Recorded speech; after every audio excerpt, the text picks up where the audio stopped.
Olá, pessoal. Eu sou a Roberta e hoje eu vou começar com uma pergunta que vai mexer com vocês. Por que algumas empresas conseguem que os seus colaboradores deem o melhor de si, enquanto outras lutam para ter o mínimo de engajamento? A resposta está numa descoberta que mudou completamente a minha forma de trabalhar com organizações. A Google fez um estudo com 180 equipes durante 2 anos para descobrir o que separava equipes de alta performance de equipes medíocres. Vocês sabem qual foi o fator número um? Não foi o talento, não foi a experiência e não foi nem a tecnologia. Foi algo chamado segurança psicológica. E deixa eu contar para vocês como eu descobri isso na prática. Há 3 anos, eu atendi duas empresas do mesmo ramo, mesmo porte e mesmos desafios de mercado. Uma tinha rotatividade de 15% ao ano e crescimento de aproximadamente 40%. A outra tinha rotatividade de 60%, que é altíssimo, e estava perdendo clientes. Quando eu mergulhei fundo para entender a diferença, eu descobri algo fascinante. Na primeira empresa, as pessoas falavam abertamente sobre erros, sugeriam melhorias, questionavam decisões sem medo. Na segunda, todo mundo fingia que estava tudo bem, ninguém assumia erros e as boas ideias morriam em silêncio. A diferença, a segurança psicológica. Uma tinha, a outra não. E olha que dados impressionantes eu descobri pesquisando para esse vídeo. Empresas com alta segurança têm 47% mais receita, 12% mais produtividade, 40% menos rotatividade e 76% mais engajamento. 76% mais engajamento. Mas aqui vem o ponto que vai interessar vocês. Com a NR1, criar ambientes psicologicamente seguros deixou de ser algo para se fazer, mas algo obrigatório, legalmente obrigatório.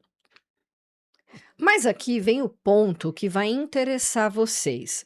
Com a NR1, criar ambientes psicologicamente seguros deixou de ser algo legal de se fazer para ser uma obrigação legal. E as empresas estão pagando entre 20 mil a 60 mil reais para psicólogos e psicólogas implementarem isso. Então, hoje eu vou ensinar exatamente como construir segurança psicológica do zero. Eu vou mostrar o método dos 4 pilares que eu desenvolvi, cases reais de transformação. É ciência aplicada. Harvard, MIT, Google, todos esses grandes centros de pesquisa chegaram à mesma conclusão. É o fator mais importante para a performance organizacional. E com a NR1 obrigando empresas a cuidarem da saúde mental, quem souber criar ambientes psicologicamente seguros vai estar disputando a tapa o mercado. É literalmente o futuro da consultoria organizacional. Meu objetivo hoje é dar para vocês um método completo. Primeiro, eu vou explicar o que realmente é segurança psicológica. Segundo, eu vou mostrar o método dos 4 pilares que eu comentei para implementar. E terceiro, estratégias práticas para medir e manter ao longo do tempo. Primeiro, vamos esclarecer o conceito porque tem muita confusão por aí. Segurança psicológica é ambiente onde pessoas podem expressar ideias sem medo de retaliação. É espaço seguro para assumir erros e aprender com eles. É liberdade para fazer perguntas sem parecer um incompetente. É confiança para discordar respeitosamente de decisões. É certeza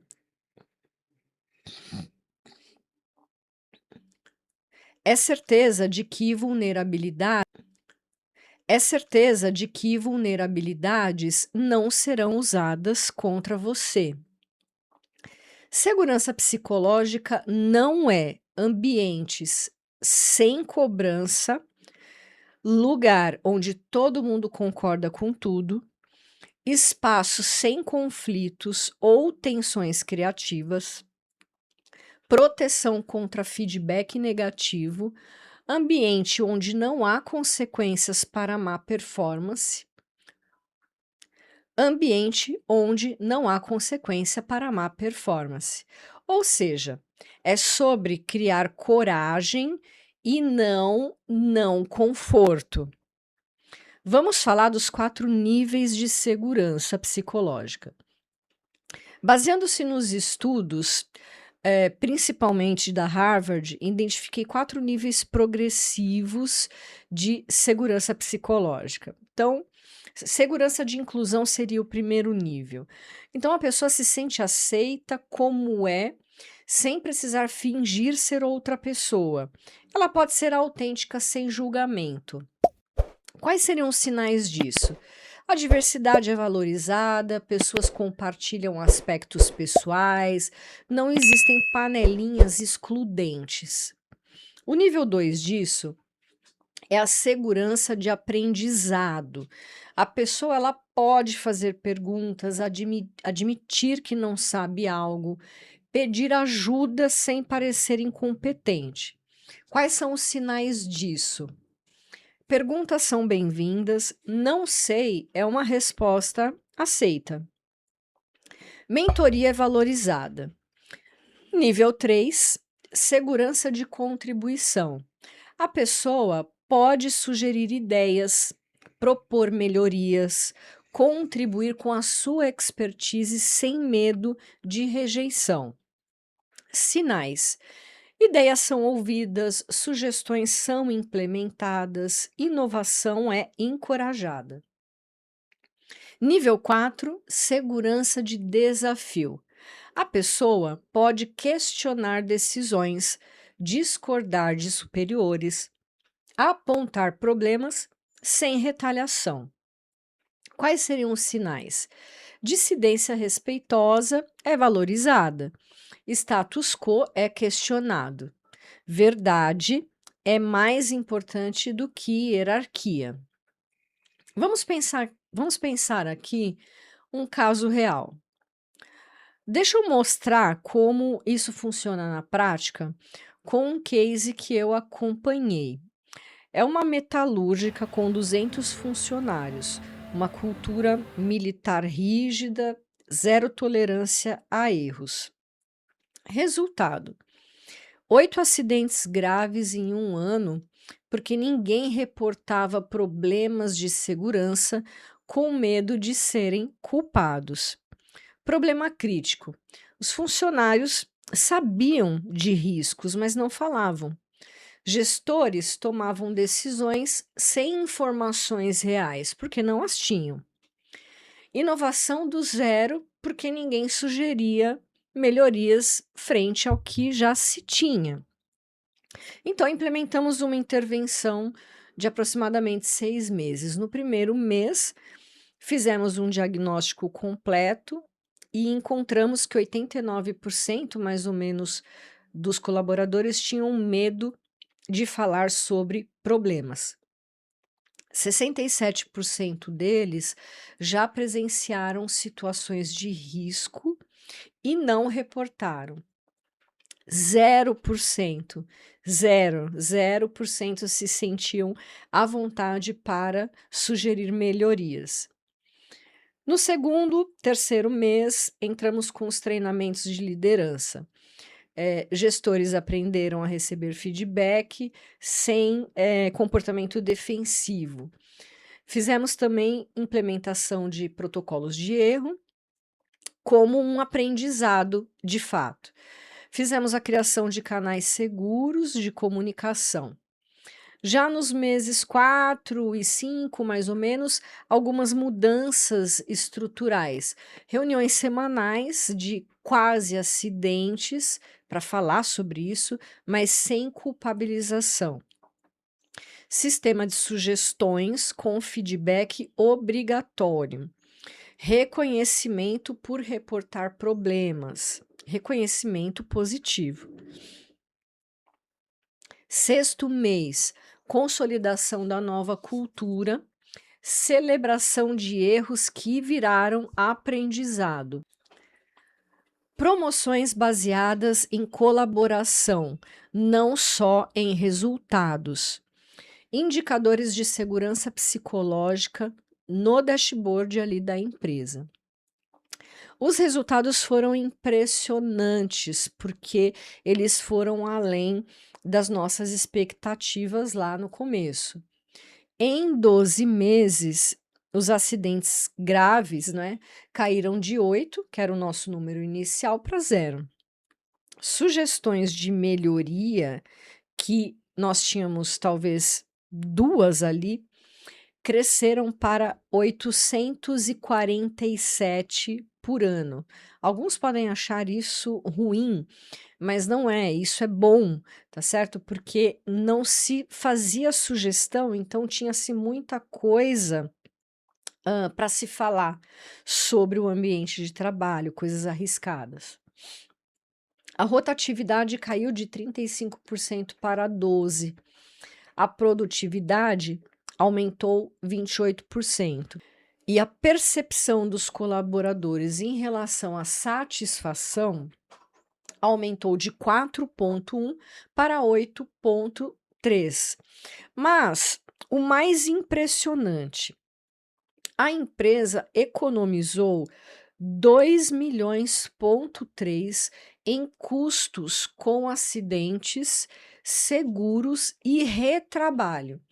O investimento no projeto, o projeto que nós fizemos, foi de R$180 mil.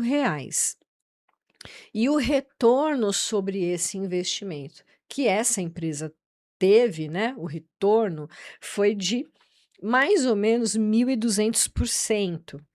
Olha o detalhe de tudo isso. Tudo começou quando um operário se sentiu seguro para falar que uma máquina fazia um barulho estranho. Antes ele ficaria quieto, com medo de ser culpado, se parasse ali a produção para falar sobre aquilo. Vamos falar agora do método dos tais 4 pilares que eu citei lá no começo. O primeiro pilar seria uma liderança vulnerável, ou seja, ter lideranças que possam demonstrar vulnerabilidade de forma estratégica. Quais seriam, né, essas características de líderes vulneráveis? São líderes que admitem quando não sabem alguma coisa, são líderes que compartilham erros passados e também aprendizados. Eles pedem feedback genuinamente, mostram que estão aprendendo constantemente, reconhecem contribuições da equipe publicamente. A implementação na prática disso. Reuniões começam com o líder compartilhando um erro da semana. Então, dessa forma, a gente já começa a implementar na prática essa visão de liderança também vulnerável, como qualquer pessoa. Sessões mensais sobre o que aprendi com vocês. Feedback 360, real e transparente. Histórias de fracassos que viraram sucessos. Essas são algumas formas. Um case de exemplo, um CEO que começou reuniões mensais dizendo: vou contar para vocês a maior besteira que fiz este mês. Enfim, cada reunião algo diferente, né? Em 6 meses, a equipe passou a compartilhar erros naturalmente e a taxa de inovação triplicou. Segundo pilar, comunicação curiosa, ou seja, é criar uma cultura de curiosidade genuína. Quais seriam os elementos de uma comunicação assim? Então, são perguntas abertas, ao invés de afirmações categóricas, não é? Então, é uma escuta ativa, sem julgamentos imediatos. É uma investigação de diferentes perspectivas, é a suspensão dessas conclusões precipitadas, é uma valorização de pontos de vistas que são divergentes. Técnicas práticas em relação a isso. Reuniões com o advogado do diabo oficial, ou seja, é aquele que vai trazer um ponto, um contraponto com relação a todas as coisas que são colocadas ali, né? Tempo dedicado para questionamentos, recompensas por fazer boas perguntas. Qual a transformação real aí? Eu tenho uma experiência com uma empresa de software que implementou o que eles chamaram, né, de hora da curiosidade semanal. Qual foi o resultado, né? Eles descobriram 23 problemas que ninguém falava, né? E disso eles criaram 12 melhorias de processo e a satisfação do cliente subiu 35%. O terceiro pilar tem a ver com estruturas de suporte. São sistemas que sustentam a segurança psicológica. Quais seriam essas estruturas essenciais? São canais múltiplos de comunicação ascendente. Então, são processos claros para reportar problemas. É uma proteção garantida para esse processo. Feedback em loops rápidos, eficazes, que já vai acontecendo ali sem muita formalidade. Reconhecimento sistemático dessa coragem, tá? Uma implementação sistemática disso. Talvez caixas de sugestão anônima, sejam elas físicas, digitais, não importa. Reuniões um por um, né? Ali, cara a cara, enfim, semanais obrigatórias. Comitês de segurança psicológica é uma ideia interessante também. Uma ouvidoria independente. Métricas, construir quais são as métricas de segurança psicológica aí no seu contexto e colocar no dashboard da empresa. Um exemplo bem importante aqui que eu gosto muito de contar, que é um hospital que implementou uma espécie de código amarelo, né? No qual qualquer funcionário poderia parar um procedimento se sentisse que tinha algo ali errado. Em um ano, 47 códigos amarelos evitaram erros médicos potencialmente fatais. O pilar 4 é a gestão construtiva, ou seja, é uma gestão que constrói ao invés de destruir. Quais são as características? O foco é no aprendizado, não na punição. É a separação entre erro e negligência. Negligência é outra coisa.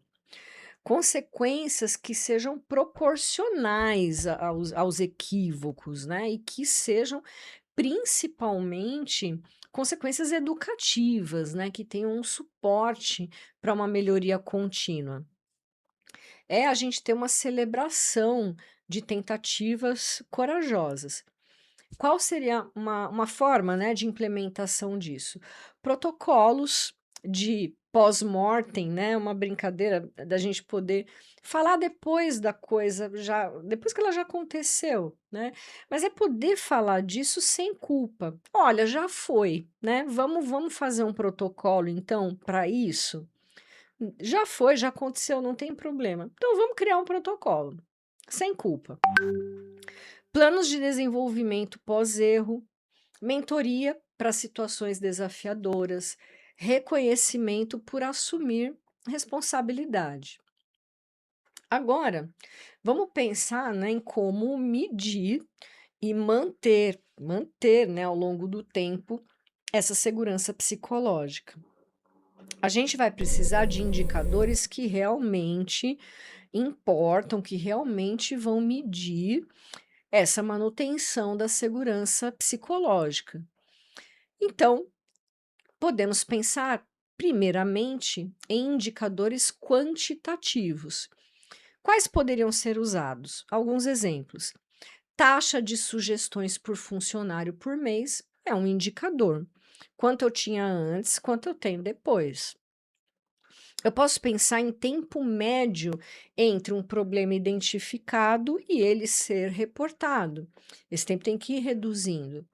Eu posso trabalhar com um indicador que é o percentual de erros reportados voluntariamente. Eu posso trabalhar também com o número de questionamentos em reuniões. Posso também ter uma taxa de posso ter também uma taxa de participação naqueles feedbacks 360. Isso foi com relação a indicadores quantitativos, mas eu posso também trabalhar e devo trabalhar com indicadores qualitativos. Por exemplo, a qualidade das perguntas feitas pelos colaboradores, a diversidade de opiniões que são expressadas, a velocidade da admissão de erro, né? O quão antes, né, esses erros são admitidos.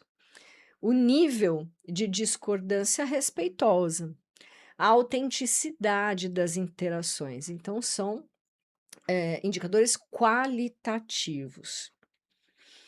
Vamos pensar numa pesquisa mensal com 7 perguntas que você poderia fazer para entender como está a segurança psicológica aí no espaço em que você esteja atuando.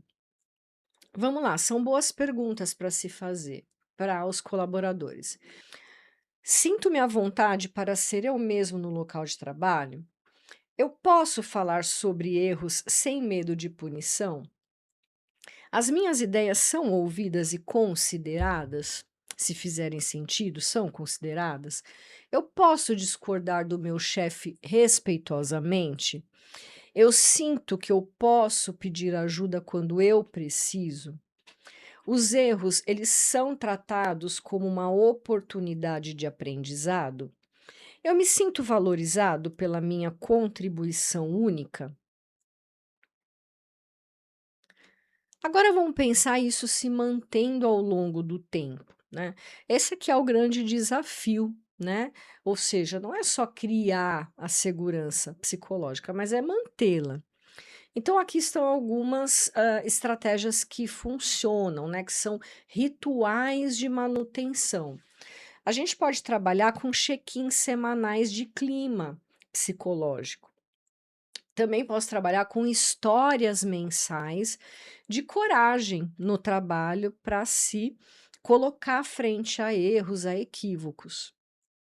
Posso ter celebrações trimestrais, por exemplo, veja aí os prazos que seriam interessantes para a tua realidade, né? Celebrações trimestrais de aprendizados com erros. Eu posso ter uma revisão anual de políticas de segurança psicológica. Agora, o que é importante, né? Sinais de alerta. Quando a gente tem queda súbita em sugestões, quando eu tenho um aumento de sim, senhor, né, em reuniões, tudo é sim, claro, né? Não tenho nenhuma reivindicação. Quando eu tenho redução de questionamentos, quando eu tenho a volta de comportamentos defensivos, quando eu tenho uma diminuição de admissões de erro. E aí eu tenho que pensar intervenções rápidas, né? Quando eu começo a ter esse declínio. Seria o quê? Talvez reuniões de recalibração com essas lideranças, retomar, rever, relembrar.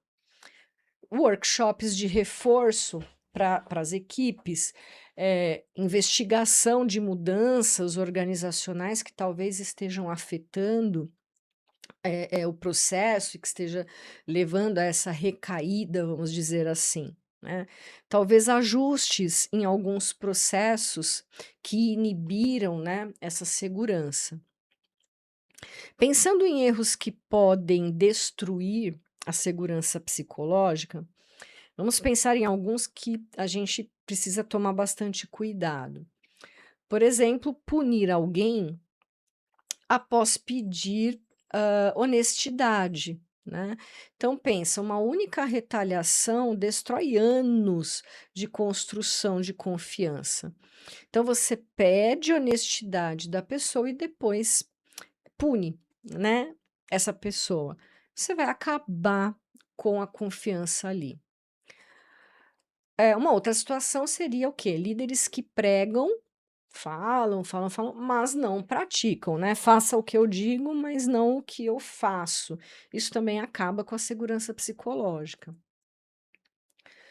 Confundir segurança psicológica com baixa performance.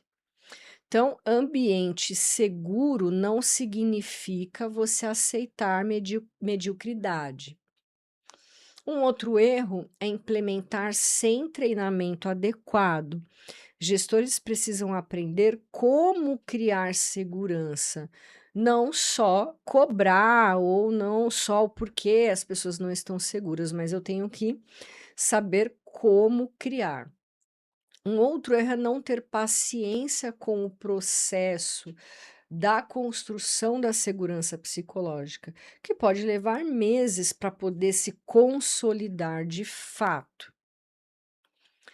Agora eu quero entregar para você uma espécie de kit de implementação aí, né, para você levar com você para o seu ambiente de aplicação, né.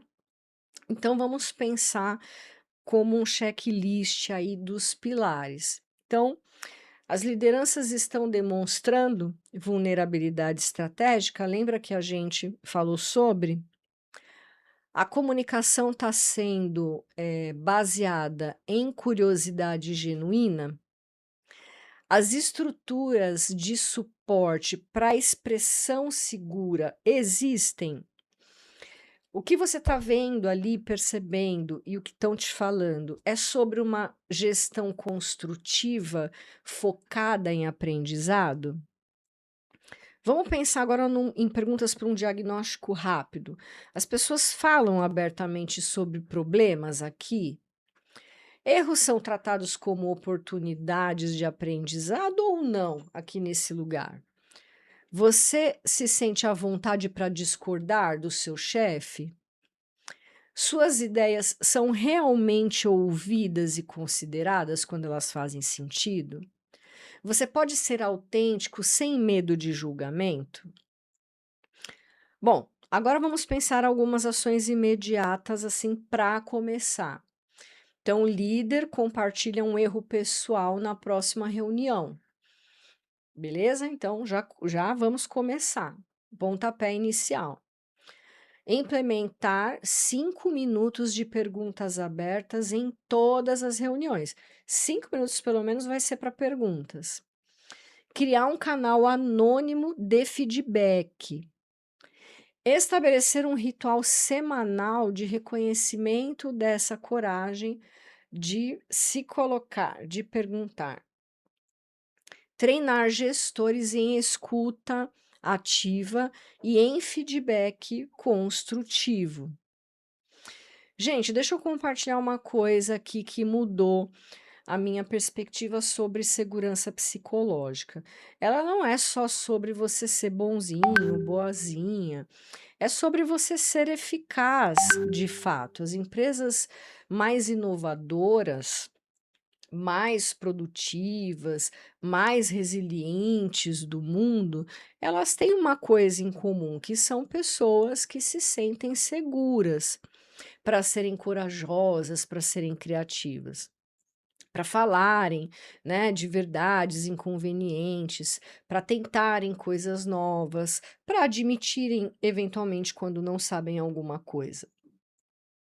Nossa função como psicólogos e psicólogas é ajudar as organizações a entenderem que o medo é o nosso maior inimigo da performance.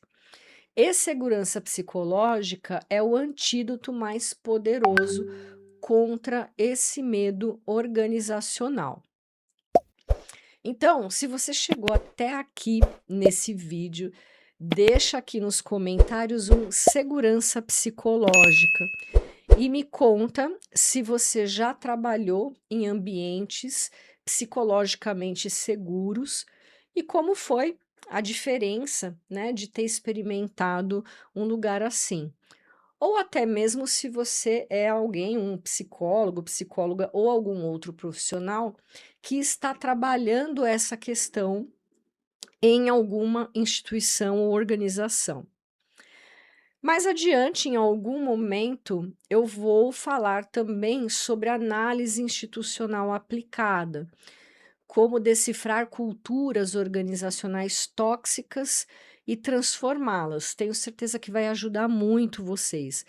E se vocês querem dominar essas técnicas, né, de psicologia organizacional, de psicologia institucional, aqui no ecossistema da Entrelaços a gente tem diferentes formações para tudo isso. Então, vem com a gente, né, para a gente criar ambientes que sejam corajosos e que sejam inovadores e saudáveis. Então, tchau, tchau, até o nosso próximo vídeo.